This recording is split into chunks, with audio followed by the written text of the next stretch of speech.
그 어렵다고 하는데 어려운 게 아니고 여기 허들이 높아 허들이. 그래가지고 목사 한 줄 안 줄라 그래요. 저기 박수강 목사님 총신 신대원 예, 나오면 저 언제 목사 한 수 받아요? 2년 있다 봤습니다. 그쵸. 여기 4년 있다가도 못 받아 여기는. 아니 2년 있다가 사역을 안 해도 저 강구하고 싶고 다 합격해서 가 받는 거예요. 그러면 다 총신에서 사역하게 돼 있는 거예요. 근데 그걸 안 시켜줘. 내가 이 저 우리 학교 얘기해서 참 미안해. 그래서 한번 조사해봤어요. 이번 총회 때 이거 발표해. 2016년부터 2025년까지 제가 온 10년 동안 우리 학교 이 저 졸업한 사람 수가 몇 명이냐면 262명이에요. 우리 학교를 262명이 졸업을 했어. 이중재 목사님, 안녕하세요. 안녕하세요.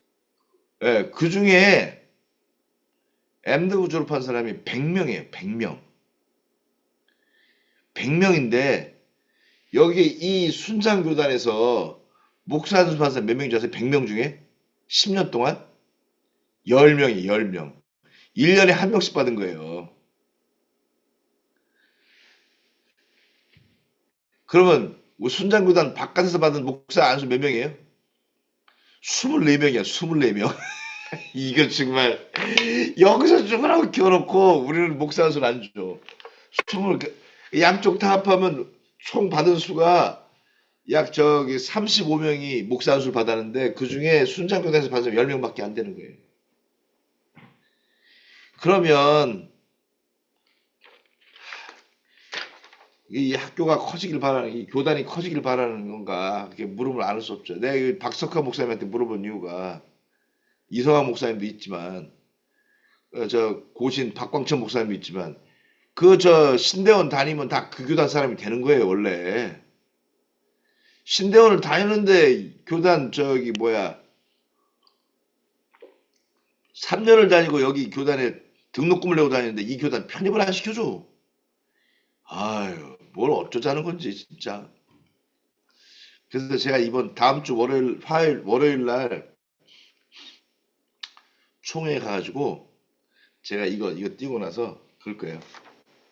이게 에, 계속 이렇게 하면 1년에 MD부 한 명만 받으라고. 한 명만 하고 3명 데리고 하시라고. 이게 제가 이렇게 가지고 어떻게 뭘 하겠냐고. 학생은 없다 그러고 교육자 없다 그래놓고 우리 보고 맨날 부교육자 없대. 이렇게 와장창 다 갖다 버리면서 무슨 어디서 무슨 아유 진짜. 그래서 그런 말 했어요. 좋은 여러분이 좋은 교단의 명목을 가지고 있으면 여기서 좀 하면 좋지 않겠냐. 제가 그런 얘기를 했는데 제가 이 여러분한테 여러분은 실은 안 필요 없어요. 이중재 전사님, 목사님 예, 안수 받으셨어요? 아직 안 받았어요. 왜 안 받으셨어요?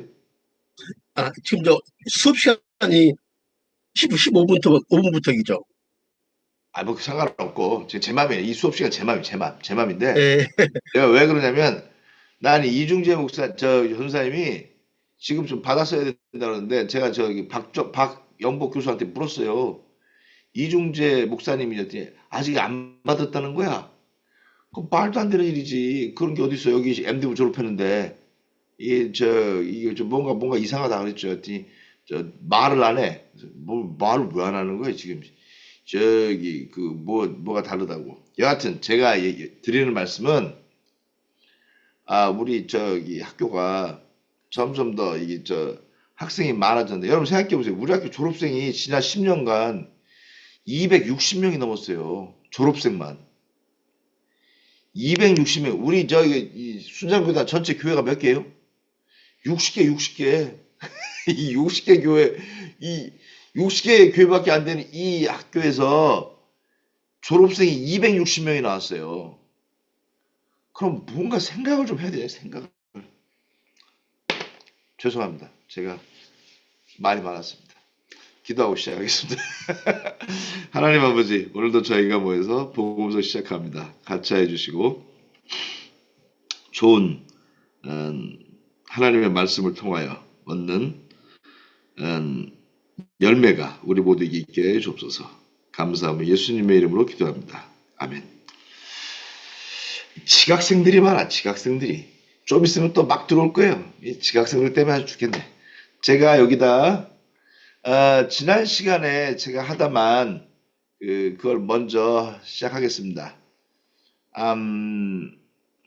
지난 시간에 저기 뭐야 했던 것 중에 그 저기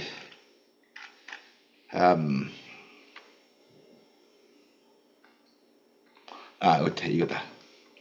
다시 지난 시간에 제가 그 저기 뭐야 다 안 하고 우리 저기 이호정 교수님은 저기 없겠네.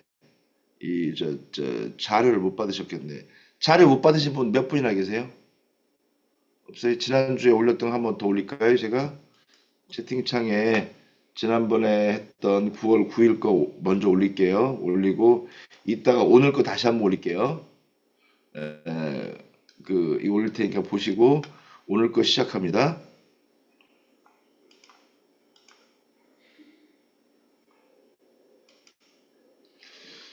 지난번에 제가 이 강의를 쭉 했고요.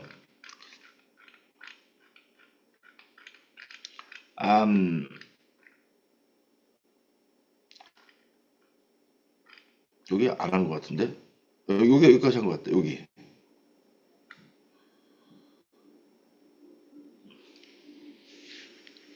그래서 이 저기 복음서에 관련된 내용인데 여기 제가 이거 했나? 잠깐만. 빈슨 테일러까지 했나요? 유년 시절부터 하면 됩니다. 예? 유년 유년 시절. 시절, 예, 네네. 거기 뒷부분에 저기 유년 시절을 제가 한 것 같아요. 연대기 했고 십자가 달린 거 했고 탄생도 했고 맞아요. 다 했어요. 유년 시절. 저기 미츠와 예수님께서 복음서에 보면 예수님의 유년신에 대해서 나오는 게 거의 없어요. 그래서 이 단편 몇 개인데 그는 요셉과 마리아의 아들로 나사렛에서 자랐다 그래요. 누이 외에도 형제가 4명이 있었고 목수로 일했고 12살 때에 6월절 절기를 맞이해서 예루살렘을 방문합니다. 이때 이제 그 율법의 아들이 됩니다. 그의 부모가 그에게 할례를 행해야 하는 의무를 스스로 받을 준비가 되어 있었다. 게다가 이제 있는데, 우리가 쭉 보면, 예수님이 형제들 사이에 자랐고, 그리고 아마 목수 일을 했다면, 신체적으로 굉장히 건강했을 것 같아요. 제가 아는 사람들 가운데, 형제들이 꽤 많은데 그 중에 제일 이제 형제들이 다 있어요. 다 있는데 그 형제 중에 남은 사람이 있어요. 80이 넘어서도 다 남고 90대는 그 중에 한 사람이 목수였어요. 중학교만 나온 사람인데 목수가 제일 오래 살더라고요. 여기 보니까 이제 목수였고 건강했던 건 보면 좋을 것 같아요. 할례는 행했을 건 같아요. 그다음에 복음서 안에 이제 나사렛 집 뭐 이런 거 1년에 나사렛이라고 하는 곳은 알다시피 우물가가 있고 그다음에 언덕으로 쭉 보면 굉장히 넓은 지역이 있어요. 거기에서 보면은 나사렛 지역에서 예수님은 여행하는 사람들을 봤을 거예요. 어디로? 로마로 가는 사람들. 그래가지고 거기에는 로마 제국의 고관들, 미디안의 대상들, 상인들이죠. 수행해 가는 사람들, 로마 군인들의 멋진 독수리 깃발들, 이런 것들을 예수님은 봤을 거예요. 그래가지고, 굉장히 넓은 그 지역에 대한 이야기를 어려서 봤을 거예요. 헤로데 스캔들, 로마 총독의 마지막 법령들, 아우구스투스의 소문들, 이 모든 것이 예수님이 위에 있었기 때문에 그 지역을 통과하는 사람들이 많이 있었을 거예요. 예수님께서 성장한 그곳에는 실은 가난했어요. 그래서 인간들의 먼지 투성이가 덮인 곳으로부터 먼 곳이 아니라는 걸 알게 될 거예요. 복음서의 어록들 가운데는 예수님이 쓰는 것 가운데 아빠라는 말이 돼요. 아빠. 엄마는 실은 임마라고 불러요. 아람어에서. 이 아빠라고 하는 것은 다수가 익힌 그 첫 번째 언어들인데, 어린아이들이 익힌 건데, 이 단어는 아마도 예수님의 어린 시절을 연상시켜줘요. 한밤중에 잠을 잘 때 문 밖에 있는 사람과 말하기 위해서 일어날 필요 없었던 사람의 소인 흙건물, 납작한 지붕, 그 다음에 방이 하나인 집에 있던 것도 생각할 수 있어요. 집의 가구들은 매우 간단했을 거예요. 받침이 있는 형태의 램프, 침대, 매트가 똑바로 열려있는 부쉘, 여기 보시면 부쉘이라고 되는데 부쉘과 뒤라고 되어 있는데 이게 뭐냐면 다다와 마마인데 여기 말 안에 두지 않나 할 때 그 말이라고 그러면 뒤라는 게 36리터짜리 말이에요. 36리터 들어가는 거 큰 거죠. 그 곡식을 넣어두는 통, 램프, 낮에 행했던 것, 어머니 마리아는 가족을 위하여 빵을 만들었고 밀가루 하나에 누룩을 넣고 그 하나님의 통치신 하나님 나라가 커지는 것, 드라크마의 이야기들, 부자가 아닌 집에서 발생했죠. 나사렛 예수의 가정이 아니면 예수는 이 낡은 생배 조각이 견디지 못하는 것이라. 이것이 후에 하나님의 질서와 유대의 질서가 같이 양립하지 못하는 그런 것을 말하고 싶어 하는 것. 제가 이제 다음 주에 입시스마 복스에 대한 얘기를 할 거예요. 그 입시스마 복스에 대해서 예수님께서 이 비유와 이 레첼, 이 수수께끼 같은 걸 얘기하실 때 도대체 이게 뭘 의도하는 것일까? 이제 이런 걸 얘기할 텐데 이런 것들을 어디서 가져오냐면 이런 지식들은 예수님의 이 어린 시절에 이런 것들을 통해서 보는 거예요. 낡은 옷, 생배 조각, 그 다음에 나사렛 주변 가족들에 있어서 밤에는 외적 어두움이 지배하고 낮에는 결혼식이나 장례식에서 행하는 것을 흉내내는 아이들과 거리의 장터, 그리고 결혼식에서 노는 아이들은 살래 아이들에게는 장례식 놀이하는 아이들은 여자들이었다는 것을 이제 거기서 우리가 말하고 있죠. 계시된 아이들에 대한 비유, 티끌과 들보에 대한 말들, 그리고 여기 큐라는 말은 없어도 돼요. 왜냐하면 큐라는 말은 누가와 마태에 같이 등장한다는 말이에요. 여기 없어도 되는 말인데 저기 A.M. 헌터가 집어넣은 걸 제가 같이 집어넣었어요. 그냥 번역하면서. 멍에에 관한 말씀들, 이런 건 그가 자라난 날들을 보게 돼요. 여러분도 알다시피 제가 몇 번 이야기했지만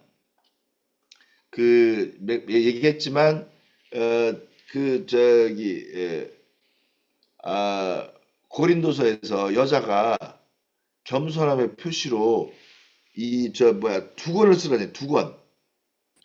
왜 두 권을 쓰라 그래요? 그 두 권이라는 거 어디서 봤을까? 카톨릭은 지금도 쓰고 있는데.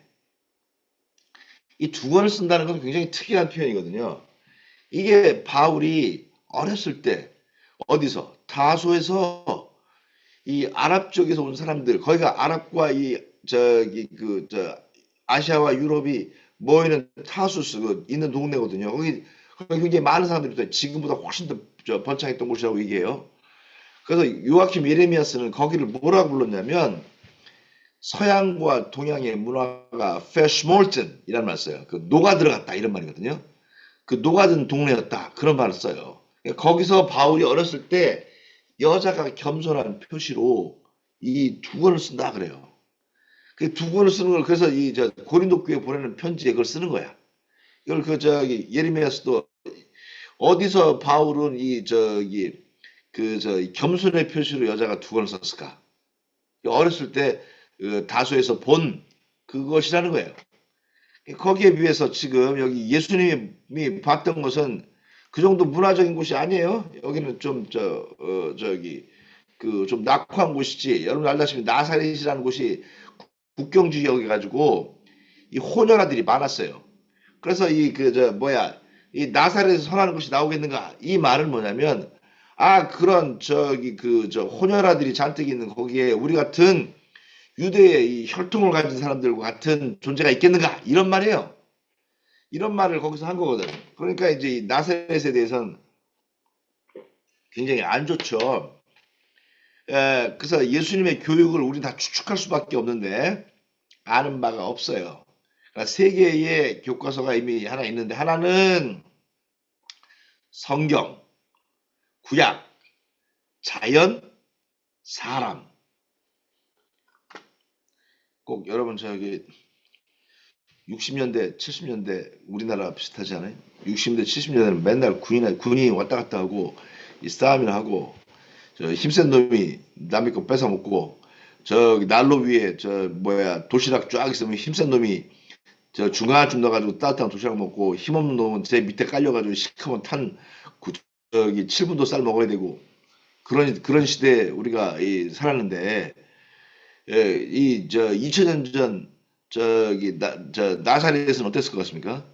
거기도 뭐 이렇게 더 나을 것 같지는 않은데 내가 볼 때는 그래도 저기 그 저 전쟁으로 끝나서 피폐하던 시대에 비하면 뭐 오늘 저기 우리 장성글 교수가 저기 설교를 하나 했어요. 설교를 낮에 저녁에도 설교해야 되는데 아이디 장성글 교수가 좀 가서 피아노 치고 해야 돼. 맨날 나보고 피아노 치래 임씨.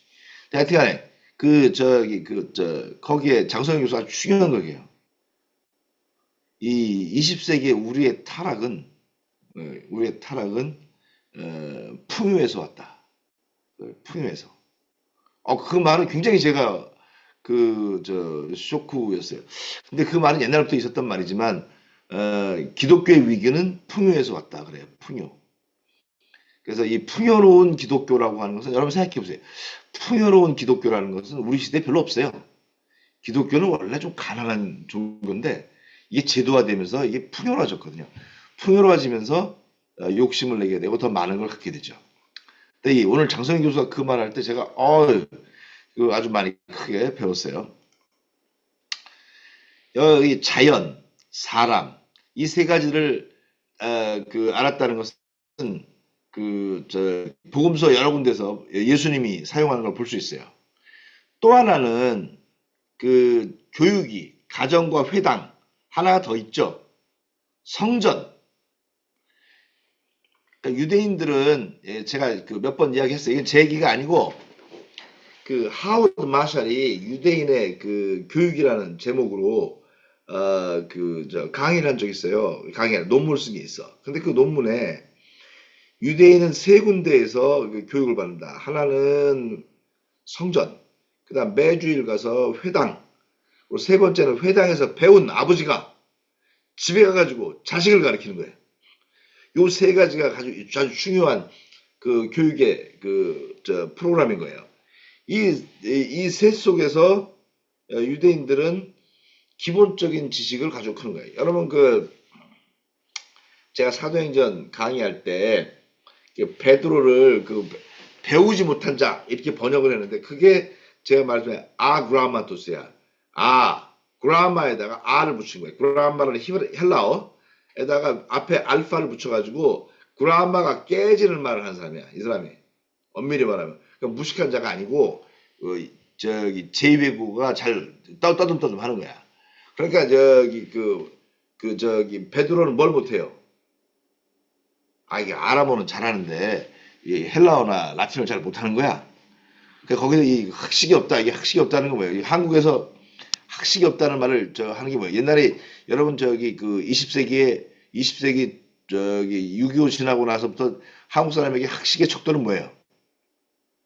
영어가 학식의 척도예요. 영어를 잘하면 잘난 놈이고 그 다음에 두 번째가 뭐야? 영어 다음에 일본어. 일본어를 못하면 우리나라는 지식층에 들어갈 수가 없었어요. 그런 시대가 있었거든. 그러니까 이제 이 베드로가 뭘 못해요. 그러니까 로마에 갈 때 누굴 데려가요? 마가. 마가를 끌고 가서 마가가 뭐 하는 거야? 마가가 통역을 하는 거예요. 마가가 통역을 하는 거예요. 베드로의 이 설교를. 그러니까 이 저기 마가복음 뭐라 그래요? 마가복음 유세비우스의 글에 의하면 마가는 베드로의 설교를 복음서로 썼다 그래요.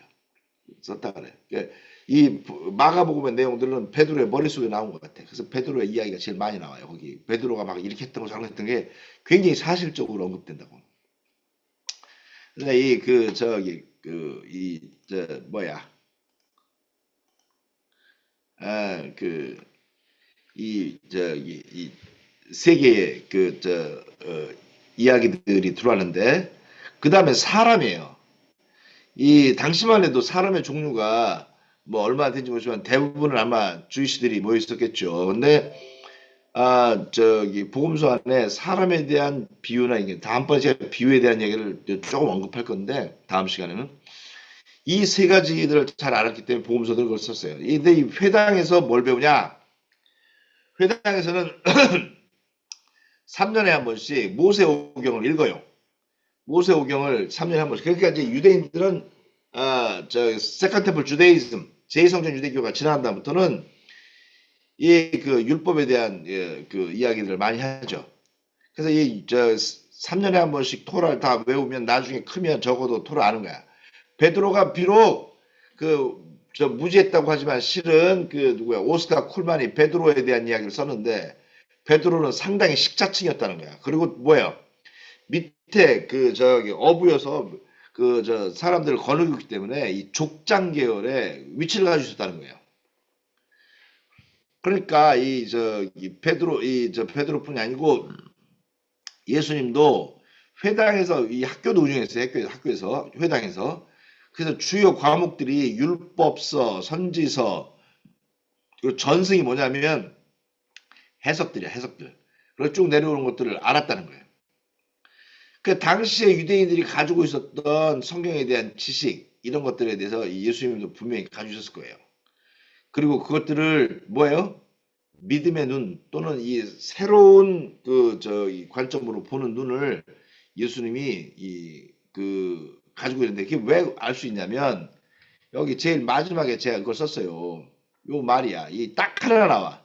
누가복음에 지혜와 그 키가 자라가며 하나님과 사람에게 사랑스러워졌다. 이게 굉장히 독특한 얘기인 거예요. 그래서 이거를 그 보면서 그가 다방면에서 굉장히 그 저기 어려서 어인저 어린아이로서 같은 지식들을 전부 가지고 있는 거죠.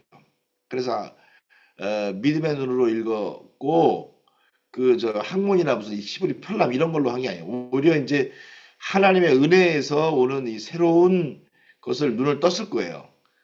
그가 이제 인간적인 성장을 가지셨다면 그래서 하나님의 구속 이것이 오래전부터 있었던 걸 깨달았을 것이고 이게 무슨 계시로 인해서 예수님이 아셨다. 원래 예수님이 알고 있던 걸 깨달았는지 모르겠어요.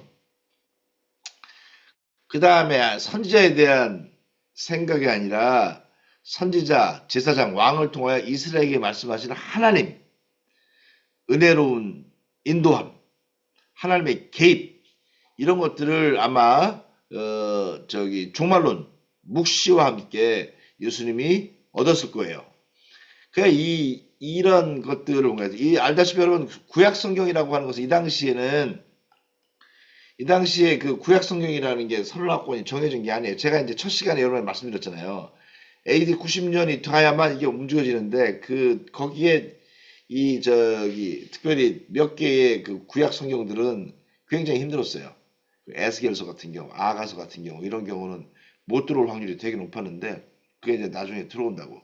들어오는 이유에 대해서는 뭐 저기 여러 가지 분분한 이유가 있어요. 근데 초기 그 저기 저 뭐야 저걸 보면 그 저 문서들을 보면 이게 이제 그 저기 그저 그 이게 이제 70년이 넘어가면 제사장 문화가 끝나고 이 랍비 문화가 시작되잖아요. 랍비 문화가 시작되는 그때의 랍비들은 그것들을 이렇게 받고 싶은 거야. 다. 그랬어요. 그 다음에 이제 신명기, 시편, 다니엘 요것들은 분명히 가지고 있었어요. 그 다음에 조홍의 노래. 여러분 알다시피 조홍의 노래는 딱 하나 들어있죠. 이사야서에 있는, 물론 이제 뭐 예레미야 일부도 가져온다고 하지만 조홍의 노래가 들어있는 것. 제가 얘기하는 게 뭐냐면 예수님의 복음서 안에 들어있는 것들을 추정한 거예요. 쭉 이 사람이. 그 다음에 그 자신의 얼굴을 보면서 이제 예수님은 자기가 알았어요. 아, 내가 이런 존재에 있고 이제 예수님이 내가 이 하나님 자의식이 생기게 되겠죠. 자의식이. 제가 이제 다음번에 그 강의에서 나오지만 예수님의 self understanding, 자의식은 자기 의식, 이게 굉장히 중요합니다. 제가 80년대에 아주 재미난 게 하나 있어요. 이거는 교수들끼리 논쟁을 어마어마하게 세게 했어요. 신학 논쟁이야. 이거 우리 구경을 재밌게 했는데, 예수님의 자의식은 언제 있었는가? 그에 대한 논쟁이 있었어요. 그 논쟁 중에 하나가 뭐냐면, 예수님이 세례 받을 때 자의식이 생겼다는 거야. 그럼 어떻게 돼요? 그러면 예수님이 그 세례 받기 전까지는 자기가 몰랐다는 거야.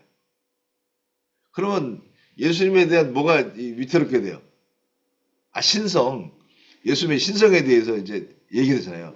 이게 아주 문제가 된 거야. 그래서 한쪽에서 그렇지 않다. 예수님은 원래 신성을 가지고 있었지만 그것이 인식에 들어오는 거에 대해서 시간이 걸린 것이다라고 얘기하는 거고, 하나는 그 깨달음에 대해서. 그러니까 이제 뭐 self understanding 또는 self disclosure라는 그 말을 쓰잖아요. 자기 계시라든지 이런 말. 요게 이제 게알더스 보스도 한번 그 얘기를 하잖아. 예수님은 언제 자의식을 갖게 됐는가? 요거는 제가 다음번에 강의에도 좀 일부 들어오는데, 그 self understanding에 대한 얘기는 단순히 이제 저기에서만 나온 게 아니고, 이게 서양의 그 신학의 아주 중요한 키예요. 아주 중요한 키야. 그래서 자기 계시에 대한 이야기를 그 학자들이 이제 논하게 돼요. 근데 그 근거가 어디 있어요? 성경. 특별히 어디? 복음서. 복음서 내에서 예수님이 자의식을 갖게 되는 그 텍스트를 우리가 찾을 수 있는가? 그러니까 이 문제는 이제 히스토리컬 지저스 문제로 연결되고, 또는 캐리그마틱, 또는 독일 말로는 뭐 히스토릭 또는 게슈히테라는 말을 쓰기도 해요. 근데 하여튼 그런 쓸데없는 얘기 잔뜩 늘어났죠. 여러분이 그 서양의 그 신약학 책을 보면 거의 그 80%는 그 나라 그 당시 사람들에게 유용하고, 우리한테는 별로 필요 없는 거예요. 안 해도 되는 거야. 근데 이제 소위 말하는 신학사란을 언급하기 위해서 제가 이제 설명을 하는 거죠. 몰라도 되는 거예요. 몰라도 되는 건데 알면 재밌으니까. 왜 재밌냐면 서양 신학 책들 읽을 때, 여러분 서양 책들 읽을 때 도대체 이딴 걸 왜 읽는 거야? 이게 도대체 뭐야? 이렇게 생각할 때가 많거든요. 그러니까 여러분 누가 그러더라고. 이 신학책을 읽어도 한글인데 무슨 말인지 모르겠다고. 당연히 몰라요. 여러분 거꾸로 해보세요. 여러분 컴퓨터 배우지 않고 들어가 보세요. 몰라요. 프롬프트 그러면 앞에 써있는 글자인데 그 프롬프트가 이 앞에 있는 커서라는 말과 연결되는 걸 알 수 없거든. 하여튼 제가 얘기하는 건 뭐냐면 신학 공부는 두 가지를 하는 거예요. 하나는 좋은 책을 읽는 거하고, 하나는 좋은 책을 아는 선생을 만나는 거예요. 이 두 가지야.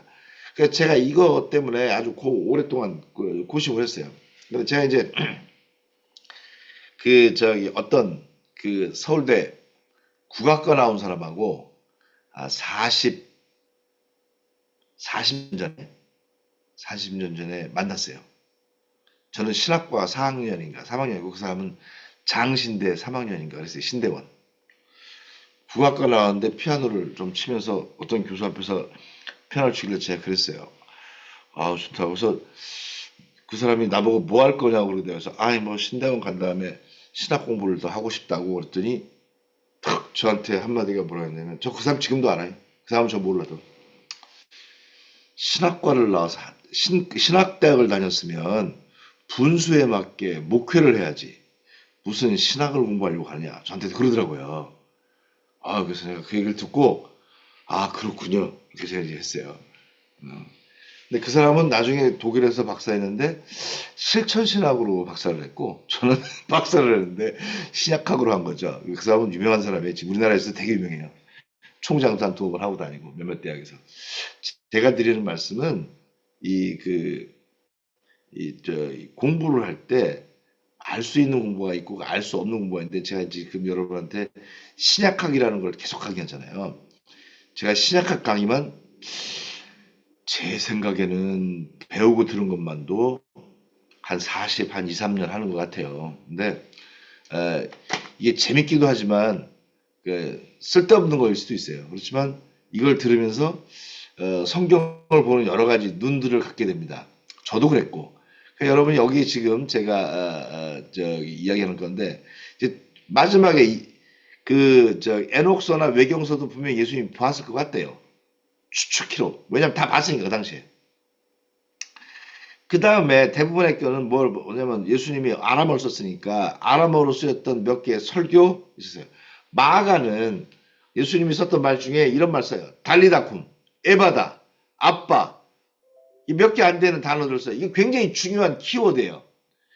요것 때문에 우리는 기독론이 가능하게 될 거예요. 나중에.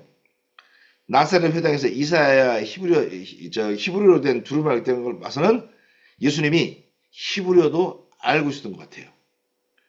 사회사본은 히브리어가 한때 우리가 생각한 것 더 많이 쓰인 것 같아요. 그리고 당시의 국제 언어였던 일반 헬라어, 이게 뭐예요? 코인의 헬라어도 예수님이 아셨던 것 같아요. 이 헬라어는 종종 많은 사람들이 썼어요. 근데 예수님이 이 헬라어를 사용하시는 거에 있어서는 아람어보단 히브리어보단 덜 하신 것 같아요. 그래서 예수님의 유년기 시절에 있었던 걸 보면 언어, 시골에서 자란 거, 그 다음에 예수님에게는 자연과 초자연이라고 하는 것이 그렇게 나뉘어 있는 것 같지 않았고 선인과 악인에게 똑같이 해를 비추며 의로운 자와 불의한 자에게 비를 내시는 하나님의 은혜, 자연적 질서에 대한 신적인 감각, 이런 것들은 하나님이 주시는 이런 것들을 예수님은 사용하신 것 같아요. 알고 있었던 것 같아요. 예수님의 유년 시절이라는 게 이런 게 전제돼야만 여러 가지가 우리가 얘기될 수 있죠. 그 다음에 사도 요한이 2장 24절에 보면 요한복음 그는 모든 사람들을 매우 잘 알았다 이렇게 얘기해요. 그러니까 이게 뭐냐면 예수님은 인간 본성에 대한 통찰력이 있었다고 우리가 이제 추측하게 돼요. 왜냐하면 다른 곳에 보면 예수님이 인간을 꿰뚫어 보거든. 거기에 대한 이야기들을. 예리한 시각, 그 성장 가운데 있었을 것 같아요. 그 다음에 악한 종이라 부르는 하인들, 기초를 엉망으로 하여 날린 집, 불의한 재판관으로 알려진 무정하고 자만한 이교도, 물질주의로 대표되는 어리석은 부자, 자신이 다른 사람과 같지 않음을 감사한 독선적인 바리새인. 셋자 틀렸네. 간단하고도 뛰어난 방법을 통해 일반 사람들 취한 것보다 많은 거. 이런 것들을 보면 예수님의 어린 시절이 비록 어떤 책이나 이런 건 아니라도 복음서에 나타나는 것만으로도 굉장히 예수님은 지적 흡수력이 높았던 걸로 볼 수 있어요. 이것들은 다 간접적인 자료예요. 우리가 이제 추측할 수 있는 간접적인 자료. 직접적으로 예수님의 유년 시절은 우리가 몰라요. 성전에서 딱 얘기해요.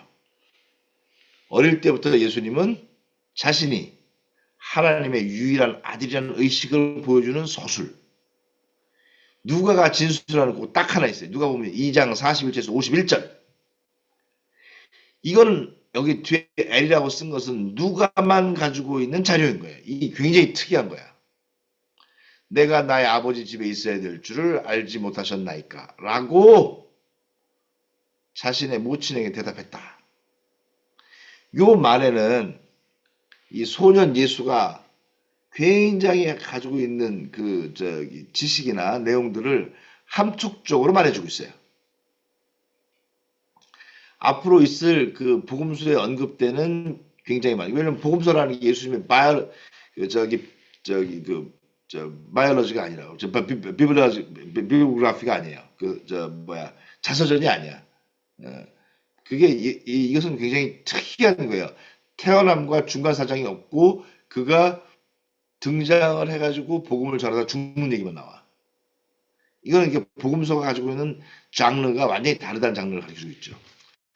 그래서 이 실제로 그러한 부분들은 예수에 대한 진정한 지식이 뭐지만 이 지혜와 그 키가 자라가며 하나님과 사람들에게 사랑스러워졌다. 이 말은 예수님의 이 어린 시절을 이 그 한마디로 설명하는 아주 중요한 키워드라는 것을 우리가 알 수 있습니다. 그래서 이런 그 키워드를 통해서 예수님의 그 배경을 우리가 추측한 거예요. 그 복음서에 등장하는 예수님의 워딩들을 쭉 놓고 그 워딩을 가지고 뭐한가 이걸 미러 리딩을 하는 거예요. 그래서 예수님이 이런 배경 속에서 이런 언어를 구사했을 것으로 우리가 추측하는 거예요. 근데 그 추측의 가장 큰 거는 마지막에 누가복음 2장에 나와 있는 대로 예수님의 성장을 누가는 딱 한마디로 얘기해. 그 단어가 어디서 왔을까요? 누가는 예수님의 성장을 본 적이 없어. 본 적이 없어요.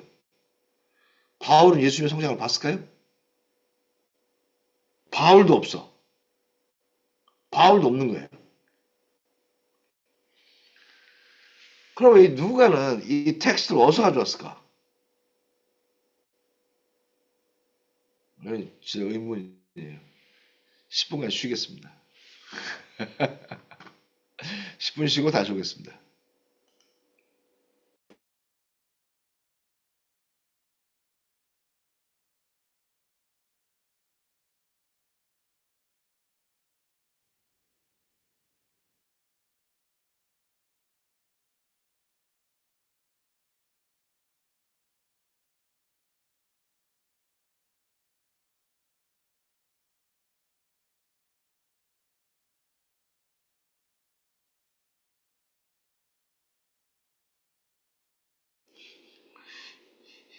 이중재 전사님 그냥 안 하셔도 돼. 지금 내가 쓰고 있는 거예요. 왜 자꾸 써? 내 쓰지 말라고. 내가 이따 쓸 걸지 미리 얘기하는 건데. 강의안을 카톡에 올려주면 안 돼요? 예? 강의안을 카톡에 좀 올려주시면 안 되냐고요. 강의안을 제가 다 통째로 다 드렸어요. 지금 어디에 있어요? 옆에 채팅창에 있어요. 에, 2번이나 올렸는데. 채팅창? 네.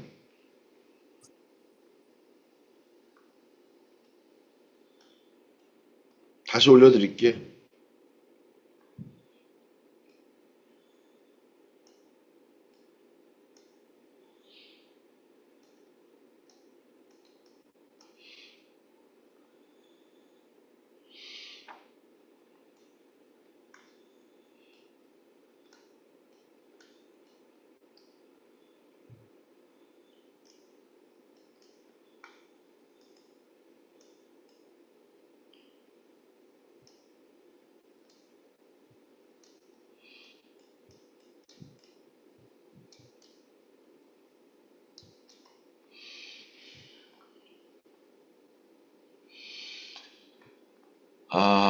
이거를 제가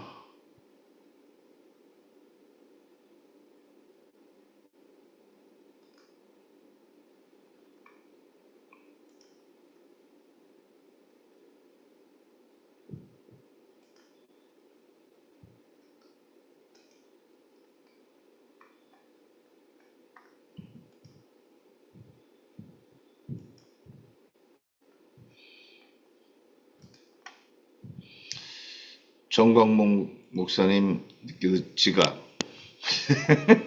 죄송합니다. 지각.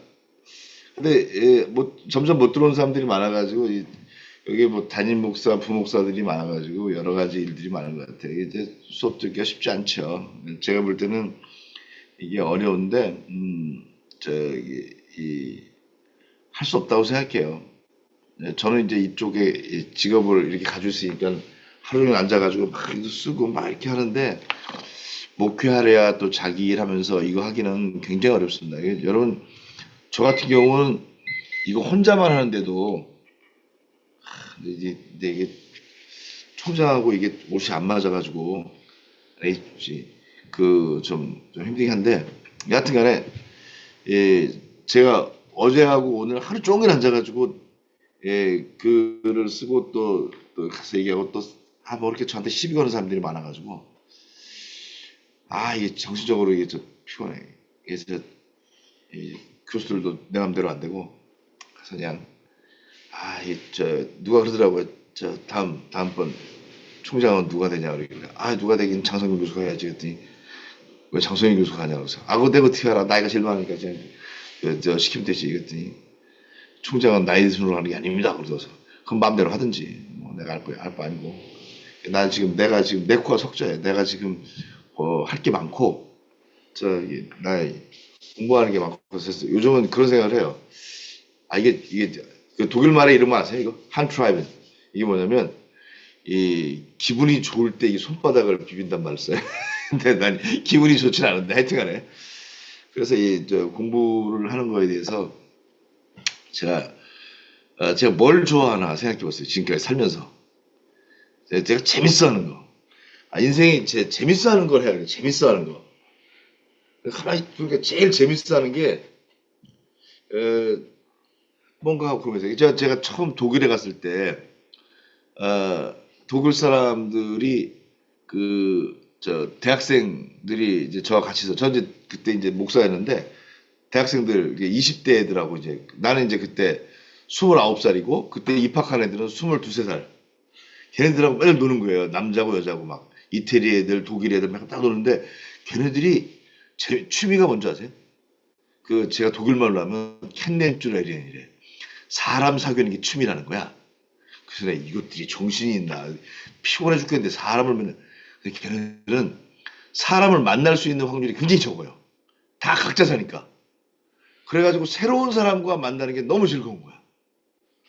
저는 그게 이해가 안 됐어요. 지금도 이해가 안 돼요. 지금도 이해가 안 돼. 그래서 걔네들은 맨날 나한테 말을 걸어. 귀찮아 죽겠게. 말을 거는 거예요. 그래서 제가 이제 생각했지. 나는 뭐가 즐거울까? 뭐가 좋을까? 최근 들어서 제가 지난 학기 강의할 때 여러분 느꼈는지 모르겠는데 제가 성경을 읽는 게 제일 좋아요. 너무 재밌어요. 성경을 읽는 게. 그래서 내가 성경을 읽는 것을 제외하고 다른 것들이 상대적으로 재미가 없는 거예요. 사람 사귀는 것도 별로 재미없고 새로운 사람 만나가지고 막 제가 어제 밤에 12시에 들었어요. 12시에 들었는데 뭐 유명한 사람들하고 막 이렇게 얼굴을 보는데 이제 싫더라고요. 시간도 아깝고. 그래가지고 대충 빨리 치고 인사 안 하고 그냥 와버렸어요. 와버리고 왜 가요? 총장님 왜 가세요? 막 너 그러더라고 제가 나 총장 그만할 거예요. 그러고 나와버렸어요. 나와버리고 그 사람들하고 이제 안 놀았는데 역시 저는 그런데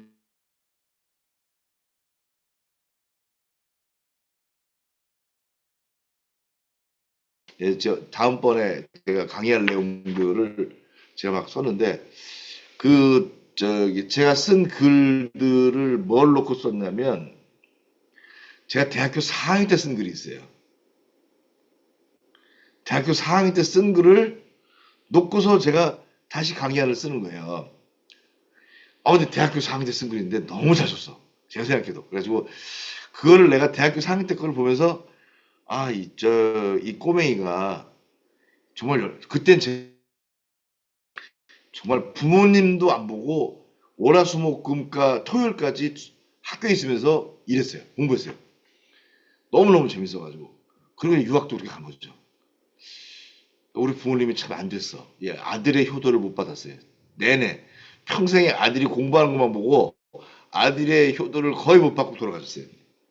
죄송하긴 한데 그래도 그게 어떻게 하세요? 우리 부모님의 운명이지. 그런 아들을 둔 운명. 그래서 제가 이제 공부하는 거에 대한 즐거움을 배운 거예요. 제가 머리가 좋은 사람이 아니거든요. 머리도 안 좋고 능력도 없는데 공부가 재밌어진 거예요. 그래서 이 공부하는 재미를 가지고 평생을 한 거고 25년 동안 근데 이것에 대한 사람들이 동의를 안 해줘. 제가 먼저 있는 학교에서 내가 공부가 즐겁고 공부에만 몰두한다는데 교수들이 안 믿어요. 나보고 정치적이래. 나 정치적인 사람이 아니에요. 나 정치고 관심도 없어. 나는 성경 읽는 게 제일 재밌는 사람이에요. 근데 그거를 사람들이 받아주지 않더라고. 근데 내가 그때 알았어요. 아, 나는 나는 이게 적응을 잘 못했다.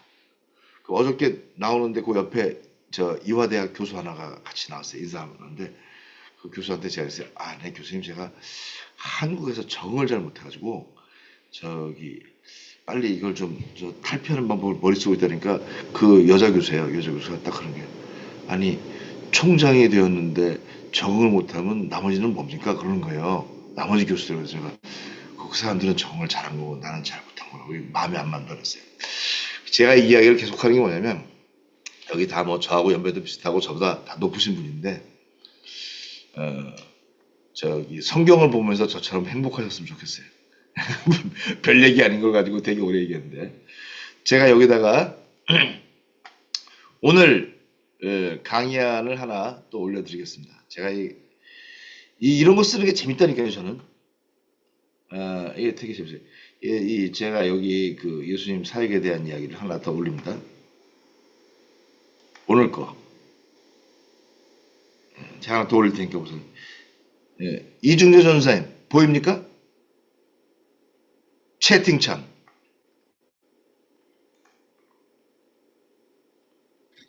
안 와요? 예수님의 사역 이전 이거죠? 예, 예. 예, 난 매주 줘요, 매주. 이거 쓰느라고 일주일 내내 써요. 예. 일주일 쓰는데 왜 안 받다 그래요? 내가 지난 시간에도 드렸고, 내가 지금 이게 세 번째 드리겠어요, 세 번째.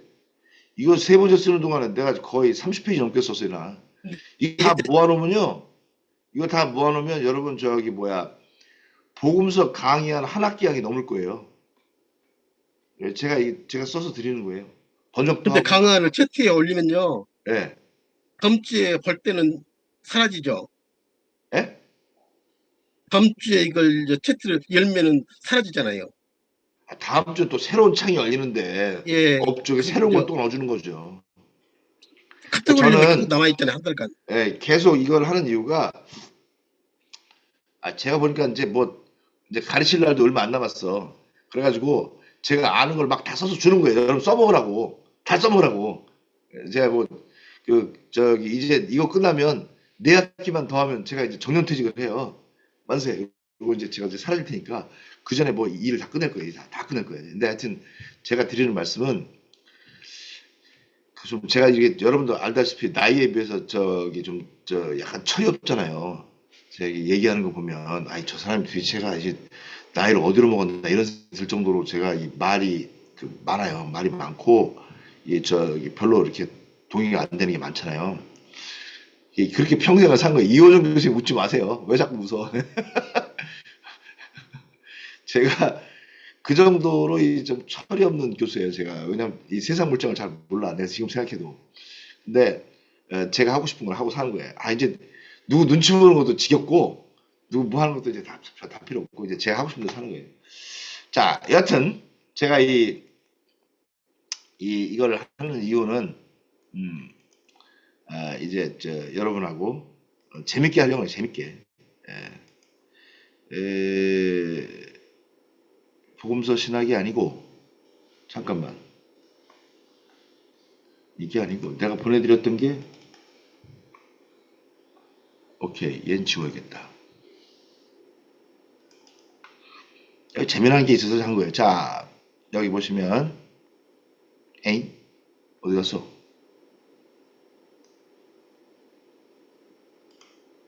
아니, 어디 간 거야? 다시.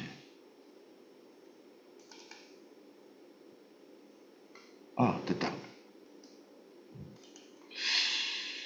여기 보시면 이제 제가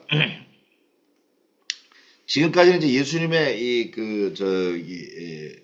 이야기들에 대해서 이제 배경을 쭉 봤는데, 이제 시작을 하려고 하는 거예요. 예수님 사역 이전에 이 텍스트가 하나 이렇게 시작해요. 마가복음 1장 2절이에요. 선지자 이사야에 기록된 것 같이 세례 요한이 광야에서 나타났다, 이렇게 돼요. 요걸로 시작하는데, 요 부분을 잘 보시면, 번역을 제가 다시 했어요. 이 앞부분을. 하나님의 아들이신 예수님이신 그리스도의 복음의 아르케라는 말을 써요. 아르케. 시작이다. 복음의 시작. 이 시작이라는 말은 우리가 얘기할 때 시작한다는 말은 뭐예요? 아무것도 아닌 것 같죠. 근데 이 시작이라는 말은 두 가지 뜻을 가지고 있어요. 새로운 지배의 법칙이 시작됐다는 거예요. 법칙. 그러니까 여러분 히에론 아르케오스 그런 뭐예요? 제사장. 예? 성전의 그 규칙을 지배하는 자 이거예요. 그러니까 물론 아르케라는 것이 시작이라는 말로 대부분 되지만 이게 실은 뭐냐면 지배한다는 뜻이 들어있어요. 그러니까 이걸 해석을 잘 해보시면 그러니까 우리 옛날에 그런 말 있잖아요. 시작이 반이다. 시작을 한다는 건 뭐예요? 일본 말이기도 하지만 그 법칙에 대한 인식이 끝났단 말이에요. 왜 제가 일본 말이라고 했냐면 일본의 속담 가운데 이거 이호정 교수님이 계셔가지고 맞는지 모르겠네. 일본 속담에 그런 말이 있어요. 이건 저의 어른한테 들은 말인데 준비가 되었으면 나가도 된다. 그런 말이 있어요. 일본 말에. 그게 뭐냐면 준비가 끝났다는 말은 그 법칙을 이게 일본 사람들이 전쟁을 시작할 때 했던 말이에요. 그게 뭐냐면 내가 준비가 딱 되어서 그 법칙을 익혔으면 이제 정벌을 시작해도 된다는 거예요. 이게 그런 의미인데 여기에 이 중요한 말이 시작할 수 있다는 거예요. 그러니까 시작은 아무나 할 수 있는 게 아니고 거기에 대한 정확한 길을 가지고 있어야 시작하는 거예요. 그러니까 복음서를 쓰는 마가는 이 시작을 할 때 이 끝을 보고 시작한 거예요. 그러니까 예수라는 이 존재가 등장하면서 가져오는 시작을 본 거예요. 그래서 여기서 예수님의 사역에 대해서 얘기할 때 여기 다 나오잖아. 하나님의 아들이신 예수가 그리스도가 되는 복음의 법칙이라 이런 말을 쓴 거예요. 이게. 그러니까 여기에 전체의 이 그 문맥을 이 한 문장으로 딱 넣은 거예요. 여기에 그 선지자 이사야의 글에 기록된 것과 같이 게그랍타이 이게 자주 하는 말이죠. 엔토 이사야 토 프로페테 선지자 이사야의라는 말이죠. 이사야에라는 말. 이사야에. 그러니까 이게 뭐야? 이사야가 쓴 글 속에 이란 말이죠. 이사야 글 속에 쓰여진 것과 같이 보라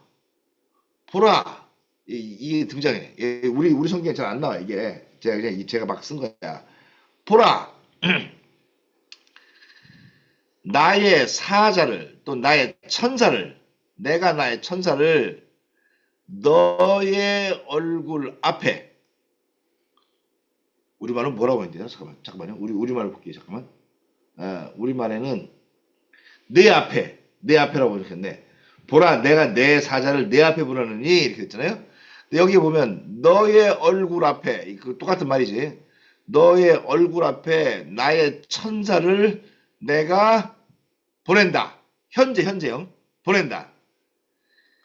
그는 너의 길을 여기 지금 다 똑같아. 너야 너 나의 천사 너 이게 왔다 갔다 하는 게 두 개. 너의 길을 곧게 한다. 또는 뭐야? 이 말이 뭐예요? 카타스 큐아세이 이 미래형이죠. 올바르게 한다 이래요. 올바르게 한다. 너의 길을 곧게 한다도 있지만 바르게 한다. 라는 바른 길을 낼 것이다. 그 다음에 광야에서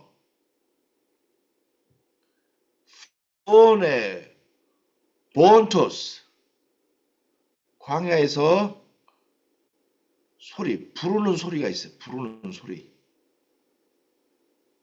이게 굉장히 특이한 말이에요. 이게 이사야에 등장한 말인데 이사야에서 뭐가 등장해요, 여러분? 소리가 어디서 나? 하늘에서 난다. 하늘에서. 근데 마가는 여기서 소리가 어디서 나와요? 광야에서 나오는 거야. 이걸 무슨 방법이라 해요? 페샤.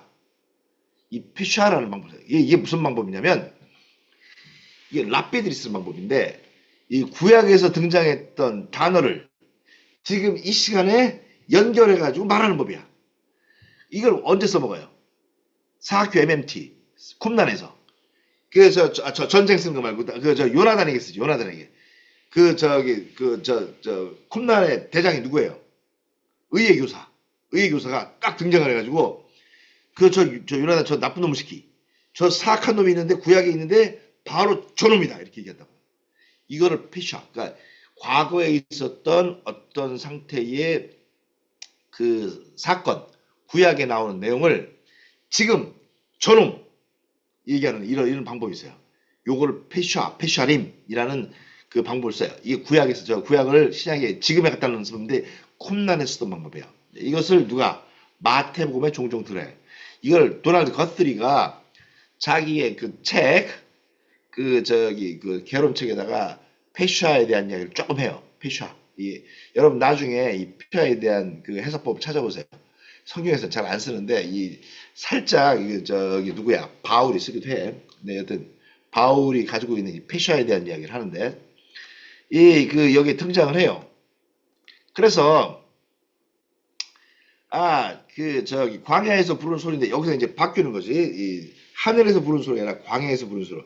이 누가복음은 이사야를 많이 가져와요. 마가복음은 부르는 소리 너희들은 주의 길을 예비하라. 자 여기 보세요.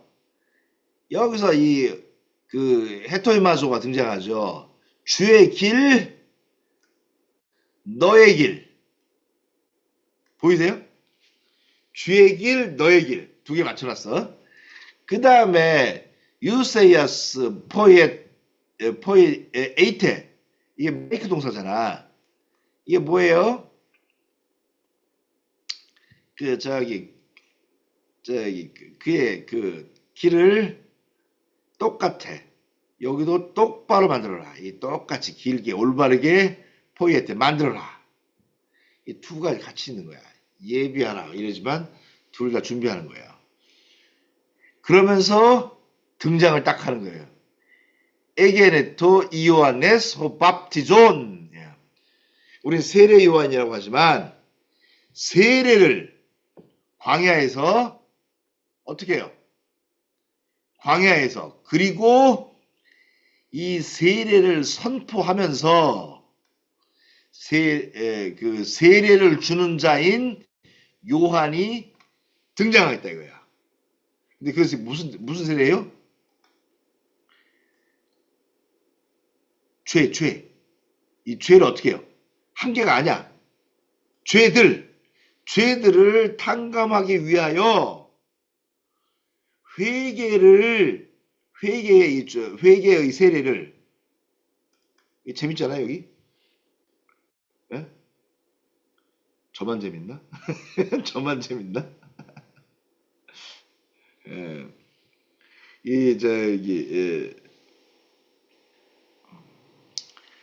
뒤에 죄는 많은데 세례는 한 번만 등장을 해. 그래서 이걸 놓고 연습해 여러 이 탕감이란 말이 있어요. 해방, 이 죄들을 탕감해 주는 게 이게 탕감한다는 말이 이제 누가 등장해요?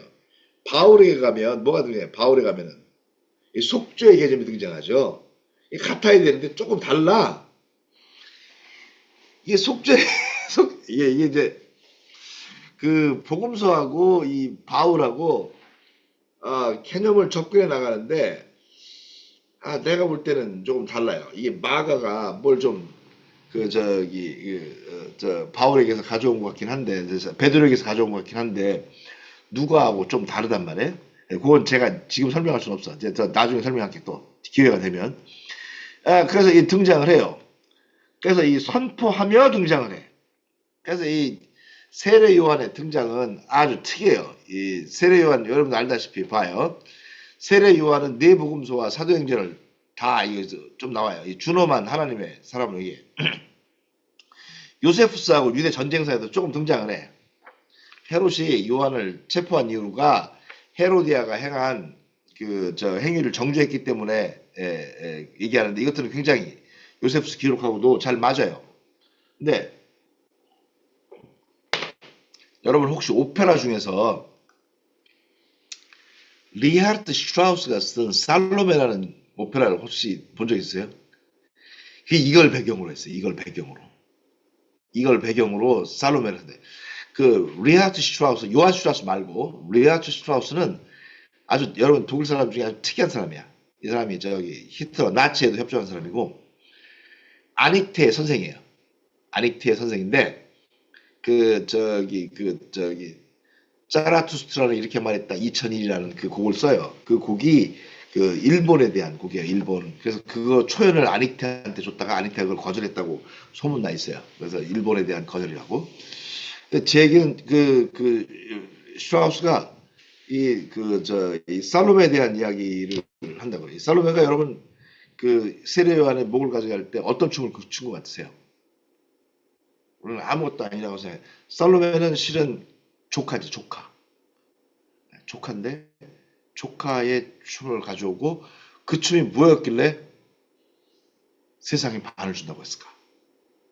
예, 그거에 대한 고증을 보면 아주 난사판 춤을 춘 거예요. 난사판 춤을 춘 거예요. 이 살로메가.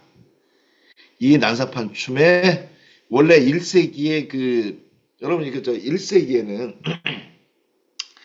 이 제도라는 게 아주 달랐어요. 여러분 1세기 우리 최현수 선생님도 있지만 1세기의 문화사 같은 걸 읽어보면 우리가 지금 알고 있는 것보다 격조가 높은 기독교인들이 있지만 당시인들에게는 어떤 남녀에 대한 룰이 거의 없어요. 거의 없다고. 그래서 그걸 다시 재생하고 싶은 게 뭐예요? 르네상스에서 그걸 한다. 그래서 이 르네상스를 여러분 에드워드 펑크가 쓴 르네상스 책을 보시라고. 이거는 뭐 완전히 르네상스는 마치 기독교 입장에서 보면 소돔과 고모라의 재등장이야. 그래서 인간에 대한 이 높은 고양함이 있지만 그렇지 않아요. 하여튼 요세푸스도 이게 일치를 해요. 그래서 불의한 결혼에 대한 요한의 정죄와 헤롯의 두름은 똑같은 사건이에요. 실은 헤롯은 굉장히 뛰어난 사람이었어요. 여러분 우리가 헤롯을 나쁜 사람이라고 생각했지만 아니에요. 헤롯이 정치적으로 아주 뛰어난 사람이었어요. 그래서 이제 요한은 뭐 물론 다 알죠. 음악식 뭐 술도 안 먹고 뭐 고행자했고 진노의 날 선포하고 막 이런 사람이었어요. 티베리우스가 15년쯤 되었을 때 하나님의 말씀이 광야에서 요한에게 임해요. 이게 요한의 부름이야. 요한과 예수님은 굉장히 가까운 친척으로 돼 있었죠.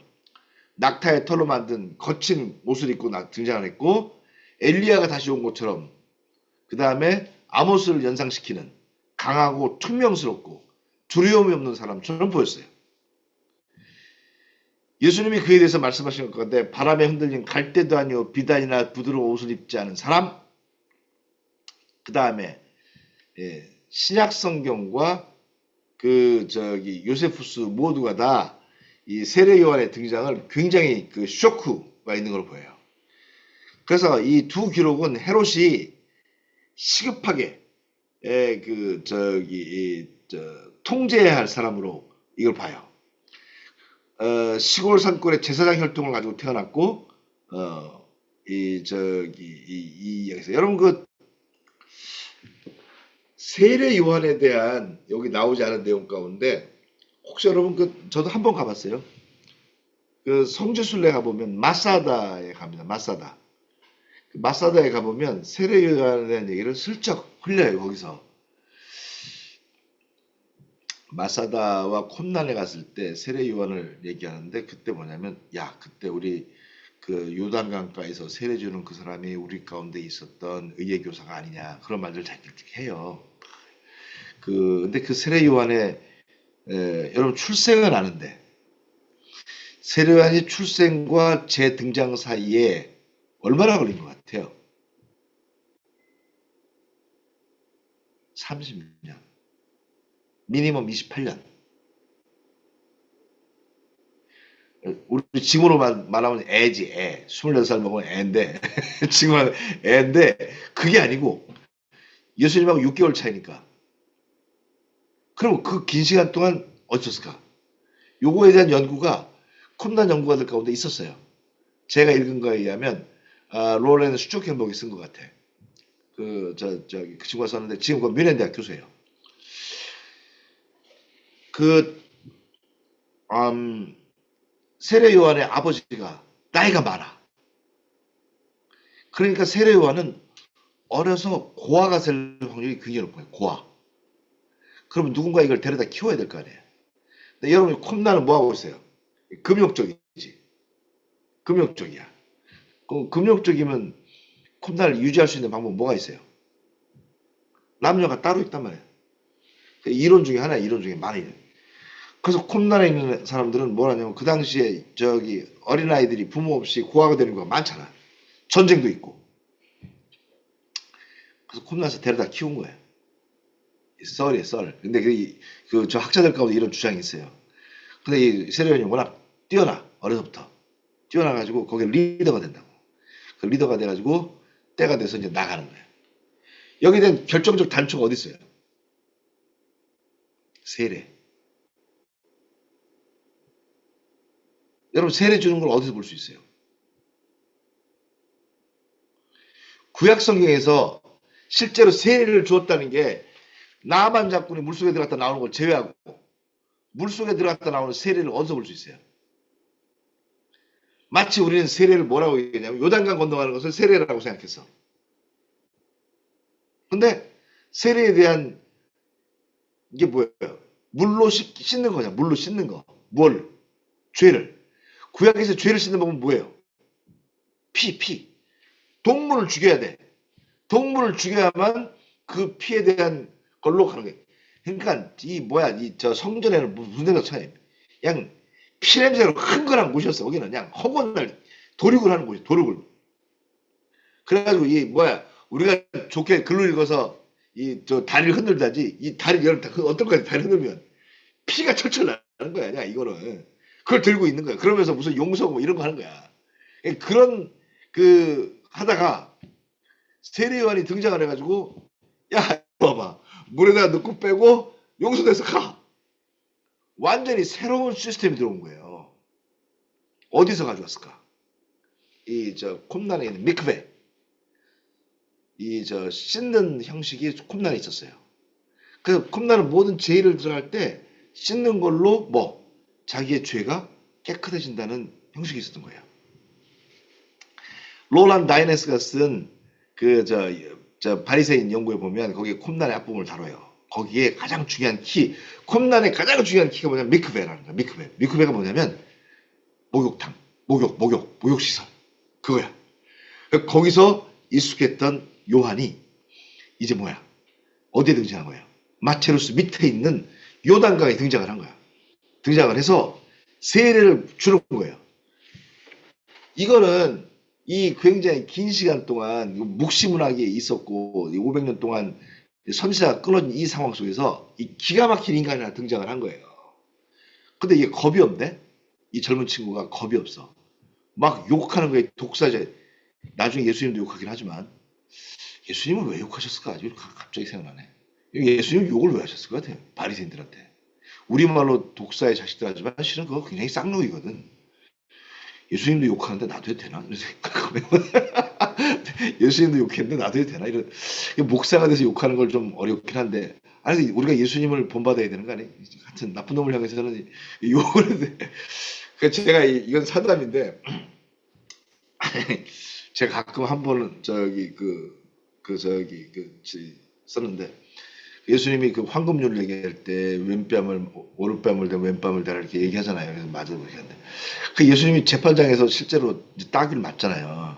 근데 막 화를 내시잖아. 혹시 그게 어떻게 생각하세요? 본인이 산상수훈에서 이쪽 맞으면 이쪽 대라고 했는데 본인이 맞으니까 막 화를 내셔. 너무 내가 불경스러운가? 하여튼간에 제가 여러분 다 이제 MD부 졸업했으니까 그러니까 이 정당한 화를 내는 거에 대해 천국에서 얘기하신 건가? 이제 잘 모르겠어요. 근데 하여튼 이 세례 요한이 마지막까지 등장할 때는 뭐였냐면 굉장히 많은 유대인들의 동조를 받은 거죠. 동조를 받아서 온 거야. 그러니까 이 사람이 실제로 메시아라는 사인을 받은 거예요. 그러니까 당신이 그리스도 메시아인가라는 부분을 계속 봤는데 그때 이제 세례요한이 아니다고 얘기하죠. 나는 저기 뭐 뒤에 오는 사람의 신들매도 들고 갔다. 이게 그런 말 쓰는데 그래서 여기 보시면 세례요한은 이제 공공적인 묘사 중에 제사장의 혈통을 태어나서 사회와 가까운 곳에서 설교자로 딱 등장을 해요. 거대한 군중이 모여 세례도 줘. 그 중에 세례를 받았는데 나 나중에 한번 다지만 예수님은 왜 세례 받는지 모르겠지만 청년 예수가 오는 거예요. 제자들을 보고서 이 사람은 기도를 배우는 제자들에게 기도도 가르치고 금식을 하는 제자들에게 금식도 가르쳤어요.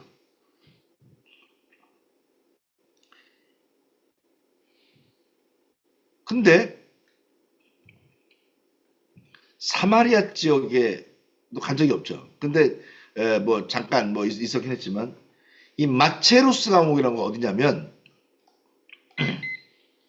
마체루스가 요단강의 쿰나라하고 가까운 고 요단강 지역이에요. 그러니까 세례 요한은 거기서 왔다 갔다 하다가 거기 마체루스 감옥에 가서 죽어. 마체루스가 뭐냐면 마사다 가까운 곳이야. 마사다에 있는 누구야? 헤롯 왕궁의 그 저기 저 뭐야 감옥이야. 거기서 죽은 거예요. 목이 잘려가지고. 우리가 볼 땐 이 세례 요한이 아주 힘겨운 죽음을 한 거죠. 우리 죽음에 대한 걸 다시 보게 돼.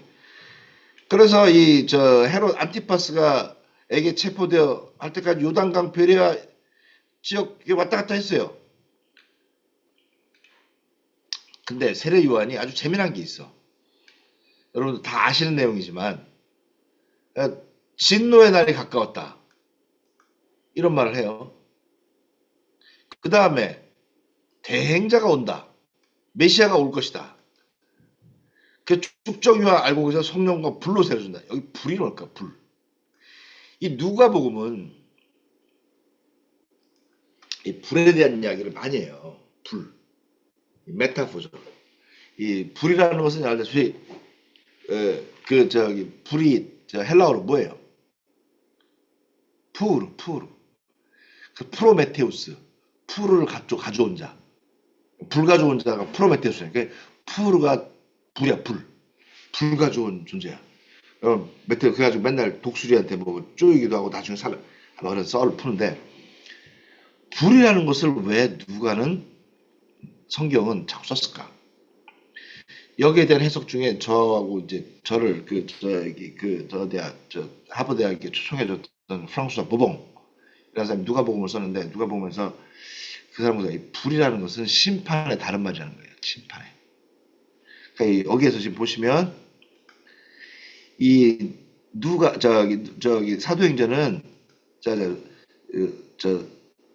세례 요한은 이 풀에 대한 암시를 예수님이 심판할 거라고 본 거예요. 그 다음에 이 세 번째가 이 회개에 대한 이야기. 그런데 회개가 우리 알다시피 메타노이아라는 말 쓰죠. 근데 그보다는 더 다른 말인데 하여튼 자기에 돌아와야 되는데 갱생의 삶으로 자신을 참여하는 신실성을 입증해야 돼. 심판의 아브라함 자손이 있는데 여러분 여기 독특한 말이 등장을 해. 제가 아까 열심히 쓴 게 뭐냐면 하나님께서는 이 돌들로부터 아브라함의 자손을 만들 수 있다. 여기 이게 아람어야. 아람어. 돌들과 아브라함 자손이 완전히 여러분 모르는 말 같잖아. 빠님과 앞빠님이란 말 쓴다고. 이거를 제가 여기다 썼어. 이 아람어인데 제가 재미난 말 하나 쓸게요. 어디 갔어? 문서.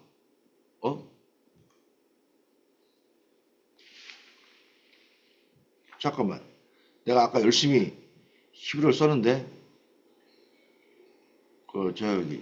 열심히 썼던 그 히브리 어디 있어? 아이 없네. 이거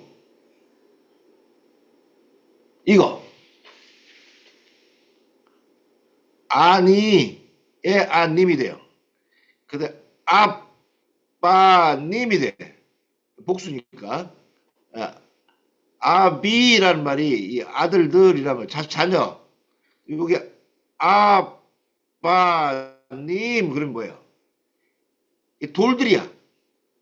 그러니까 그 아비임과 아빠님이 이 뭐 한 거야 이게?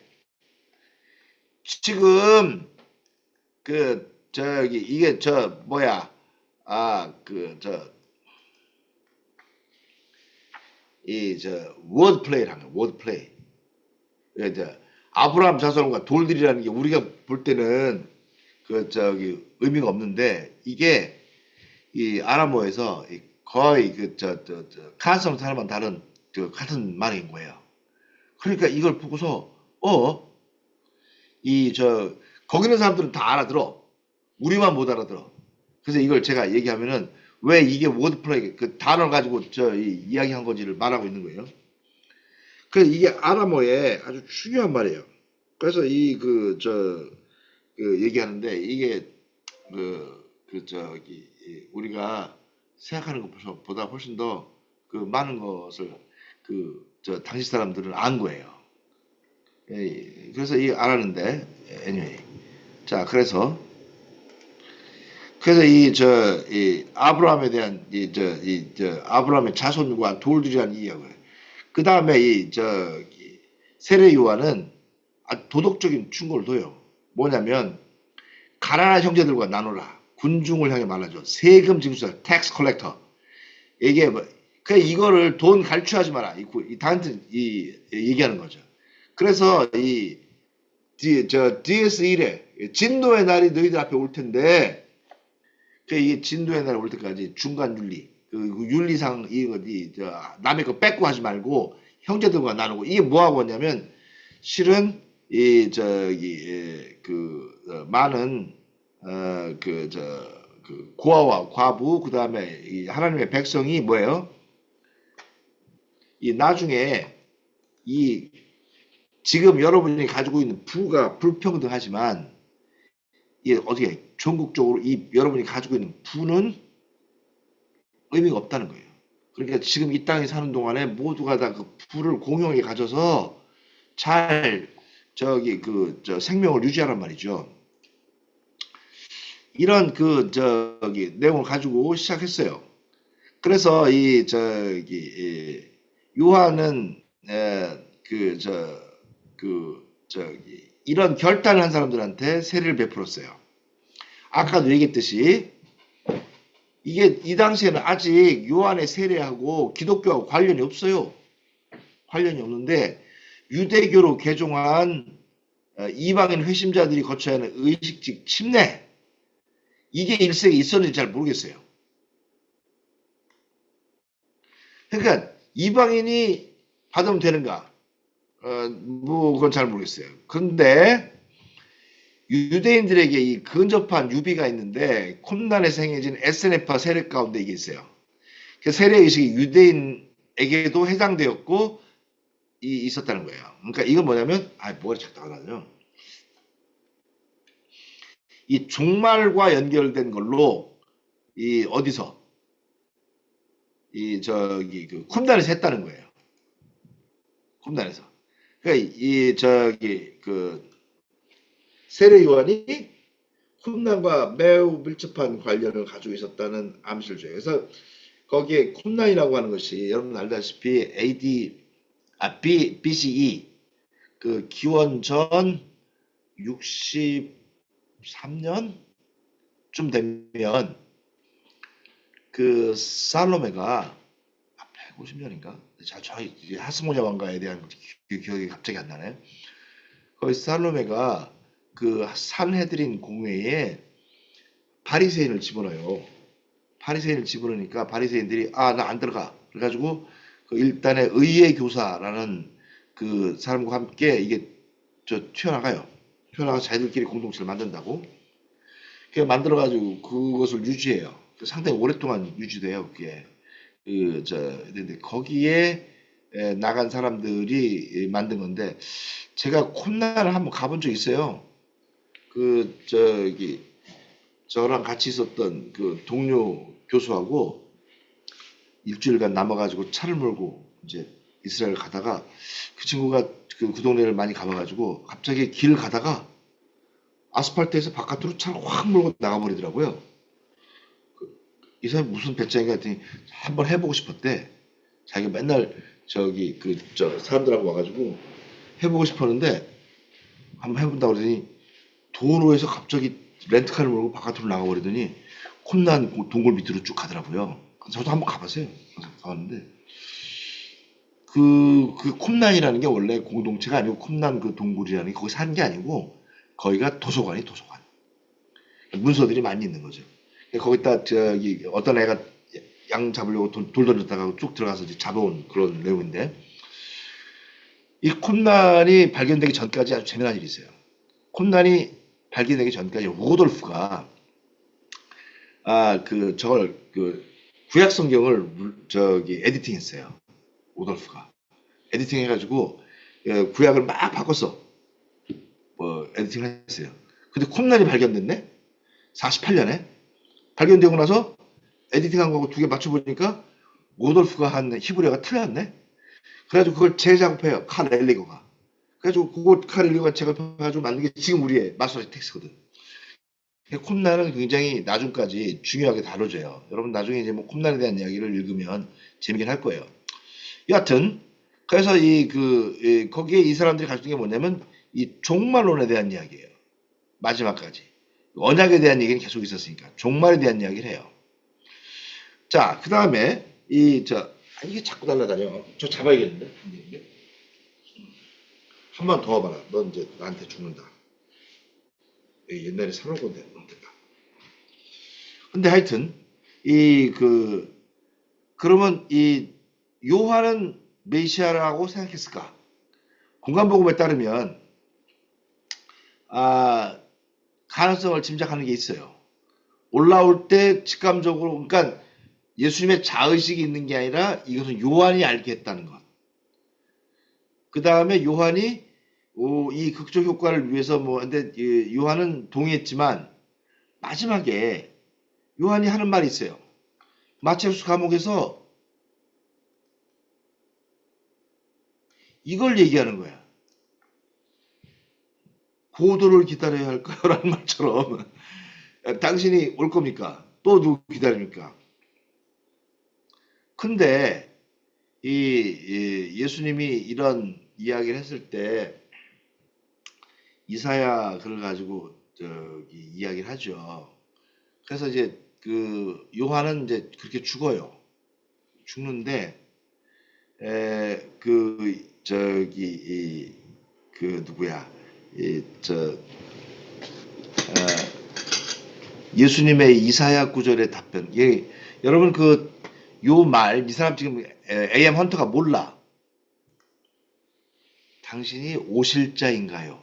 라고 묻는다고. 이 사인이에요. 내가 몇 번 강의 시간도 얘기했지만 이거는 창세기 49장에 실로에서 오시리에 대한 말이에요.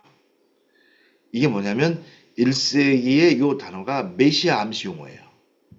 그래서 당신이 메시아이십니까? 라는 말을 지금 감옥에서 하는 말이잖아요. 메시아라는 단어를 쓸 수가 없지. 그러니까 요한이 묻는 거예요. 당신이 오실 자입니까? 이게 말하면 메시아라는 말이죠. 이거는 어디에 나오냐? 어디도 안 나오고 콤난 전문가인 내 지도 교수가 해준 말입니다. 배치 교수님이 나한테 저하고 이제 배치 교수님하고 맨날 예배 같이 하고 내려오는데 그날 하다가 저한테 갑자기 묻는 거예요. 야, 너 예를 들어 153이 무슨 말인지 아냐? 이런 말을 이렇게 물어봐요. 이제 이분은 이제 너무 이제 아는 게 많아. 너무 아는 게 많아. 저한테 대화할 때가 연세가 78이야. 80 이럴 때니까 제자가 저 하나밖에 없고 제가 마지막 제자예요. 그래서 제가 끝나면 이제 너 살아있을 때 너 박사 주고 끝난다가 그분의 인생의 목적이었어요. 나한테는 뭐든지 많았는데 갑자기 너 내려오다가 이래 153이 뭔지 알아? 이렇게 물어봐요. 뭐 알 게 뭐야 내가. 저기 잡힌 물고기 수요 이렇게 내가 얘기했더니 야 153마리 다 쉬어봤을까? 이렇게 물어요. 여러분 쉬었을 것 같아요? 옛날도 아니고 저기 김영삼 씨하고 김대중 씨하고 서명 받을 때 김대중 씨가 100만 200만 서명 받자 그러니까 저기 김영삼 씨가 200만이 먹고 1000만 받아 1000만. 그래서 그러니까 이 김대중 씨가 그랬대요. 아니 1000만을 어떻게 다 세냐니까 누가 그거 세 보나? 김영삼 씨가 그랬더니 이거 누가 세보나? 1000만이라고 하면 1000만이지. 그 똑같은 얘기야. 왜 하필 요한복음에 150, 어디는 뭐라 그래요? 아니, 저기, 그, 가라앉을 정도로 많았는데, 왜 요한복음에 153마리가 등장을 하냐는 거예요. 그 나는 153이 뭔지 알아? 저한테 묻더라고요. 어떻게 알아요, 제가? 몰라요, 그랬더니. 그런데 신학도 오래 했는데, 쿰남도 아니냐? 뭐 그러더라고요. 그래서, 뭐 읽을 시간 없어요. 그랬더니, 내가 가르쳐 줄까? 그래서 얘기했더니, 그게 말이다. 이 요한이 쿰난을 알고 있는 것 같아. 왜냐하면 153은 미래에 그 구원받는 사람들을 암시하는 그 수라는 거야. 153이라는 게 쿰난에 등장하는데 이게 구원받은 사람의 숫자야. 그러니까 그 사람들에 대한 암시가 뭐냐면 이 요한이 이 그 끌어올리는 이 수는 뭐야? 153마리라는 거는 미래에 하나님의 백성에 대한 암시라는 거야. 이게 요한복음에 등장하는 그야. 예, 그죠. 이게 실로에 대한 이야기도 똑같아. 너 왜 그 요한이 오실리에 대한 요한복음 얘기 이거 저기 그거 저 세례 요한 얘기예요? 왜 했냐 아니야 이렇게 묻더라고요. 순전히 이게 뭐야 구전전승이야 구전전승. 근데 이게 거의 맞을 거예요. 그분이 워낙 저 역사에 남는 양반이라. 그럼 제가 그 사람들이 잘 안 믿어. 얼마 전에 하도 누가 융엘 얘기를 하길래 내가 가가지고 에바트 융엘이라고 말을 해봤냐고. 아 자기는 릿대라 책으로만 봤대.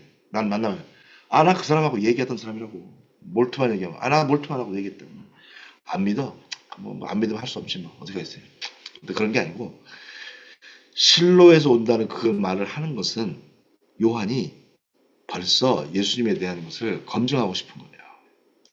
그리고 그것을 통해서 그 이사야의 그 병자가 낳는 그 이야기를 들을 땐 뭐예요? 답변이 된 거예요. 그래서 요한은 아주 자연스럽게 죽음에 대해서 받아들이는 거예요. 나이가 30도 안 되는데 그 죽음을 잘 받아들이죠. 아, 이런 그 저기 이야기들을 하는 것에서 자기가 요한은 그 저기 이 이야기를 했어요. 근데 이 예수님은 어떻게 보았는가? 예수님도 요한을 메시아의 전령자로 봤어요. 그래서 알았던 거야.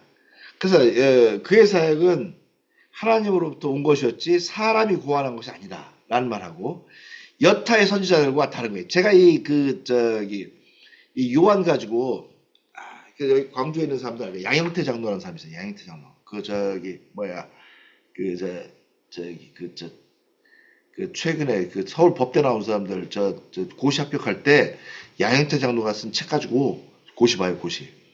그래서 광신대학에 처음 딱 갔는데 그 양형태 장로가 거기 앉아 있는 거야. 제가 신대원 다니겠다고. 그래서 제가 이제 왔는데 세례 요한에 대해서 세례 요한까지가 구약이고 예수님부터 신약이다. 그런 면에서 구약의 500년의 묵시는 끝난 게 아니고 제가 이야기를 해줬어요. 역사 아니라는 거야. 막 그래가지고 저하고 제가 이제 그때 막 몇 살이 39살이고 그 양반은 몇 살이야? 62인가 63인가 뭐 하여튼 서울 법대인가 나왔다고 되게 풍잡더라고요. 그래서 하여튼 간에 지방법원 판사였고 자기 영성 세면 되게 막 그래 막 근데 제가 그때 이제 뭐 학교를 때려칠 각오도 하고 있었으니까 겁이 없었던 거지. 그 양반이 누군지도 모르고 나중에 보니까 되게 유명한 사람이더라고요. 그래가지고 논쟁을 3시간을 했어요. 수업 시간에 야간 앉아 그 사람이 누구한테 진 적이 없다 그러더라고. 근데 저는 모르는 사람이니까 저하고 막 대판 쌌어요. 그래가지고 마지막에 했어요. 근데 이제 논문을 마지막에 쓸 때 저한테 와서 그러더라고요. 자기가 잘 몰랐는데 그때 미안하다고. 근데 그것도 참 특이한 거예요. 그 양반이 자기 그 광주 그 5.18 일어났을 때 자기 동생 무죄 때리고서 판사로 벗었거든요. 근데 이제 저기 뭐 30 몇 년생이야 그 양반이. 38년생인가 뭐 그래 하여튼 뭐 대판. 근데 살아있는지 모르겠네. 마지막에 그 양반은 사기를 크게 당해가지고 땅을 많이 뺏겼다던데 하여튼 그 원래 변호사하고 저기 교장하고 이런 사람들이 나중에 사기를 많이 당해요. 왜냐하면 그 다른 사람 말 들으면서 저기 변호해 주다가 진짜로 알다가 자기가 다 뺏기거든. 근데 그 양반 그 케이스에 들어갔는데 제가 그 이야기 뭐냐면 세례 요한이 구약의 구약 시대의 마지막으로 보는 거예요. 그러니까 예수님으로 하여금 새 시대를 여는 거죠. 그래서 예수님이 그러잖아요. 구약이 많은 사람들이 지금 여러분이 보는 이 장면, 나를 보고 싶은데 못 봤다 이거야. 그래서 세례 요한은 천국에서 여러분보다 작은 자가 되는 거예요. 그 이야기를 예수님이 하는 거거든. 이 이야기를 통해서 세례 요한은 이제 자기의 사역을 마감하는 거예요. 그래서 그 역사의 전환점의 중요한 인물로 예수님도 본 거야. 그래서 구시대의 가장 큰 자. 그럼에도 불구하고 이 세례 요한은 실패한 사람으로 볼 수 없는 거예요. 그의 죽음이 영광스럽게 본 걸로 보고 그 다음에 마지막에 엠바디드 그 통치. 그러니까 이 하나님의 통치라는 게 뭐냐면 천국이죠. 천국의 다른 말이야. 말쿠 샤마임에 대한 얘기니까. 나중에 제가 한 번 더 그 하나님 나라에 대해서 얘기할 때는 또 이걸 한번 설명할 거예요. 말쿠 샤마임에 대한 얘기인데 이것이 통치가 와서 거기에서 이 사람은 그걸 따른 거예요. 제가 그 다음에 예수의 세례를 들어가려는데 예수의 세례는 필요 없어. 왜 지금 못할 것 같아요. 왜냐면 예수의 세례가 길어. 예수의 세례와 예수의 저 시험 이런 것이 가지고 있는 이 구약적 의미를 제가 다시 한번 다룰 텐데 예수님이 가지고 있는 세례 그러니까 이게 논쟁이죠. 왜냐하면 예수님의 세례가 왜 필요한가? 이게 꼭 필요하냐? 아유 이성환 목사님 때문에 빨리 끝내야 될 것 같아. 그래서 예수님의 세례는 왜 필요한 거예요?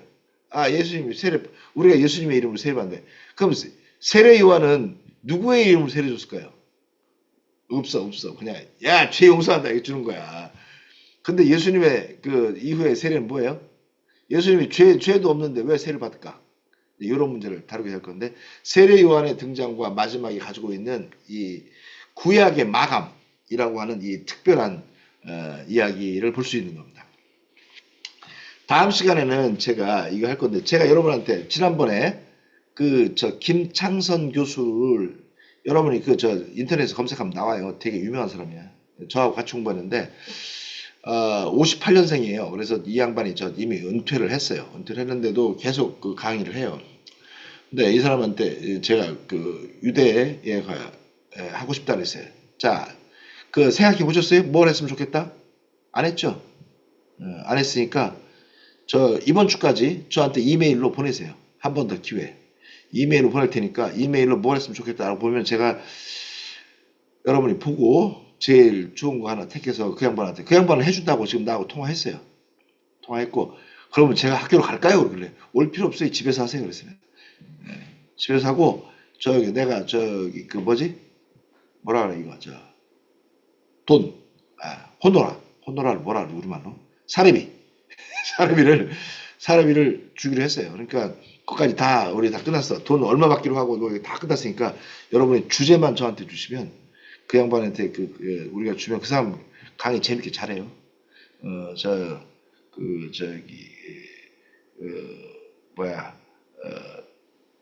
장신대에서 원래 장신대 사람이 아니야.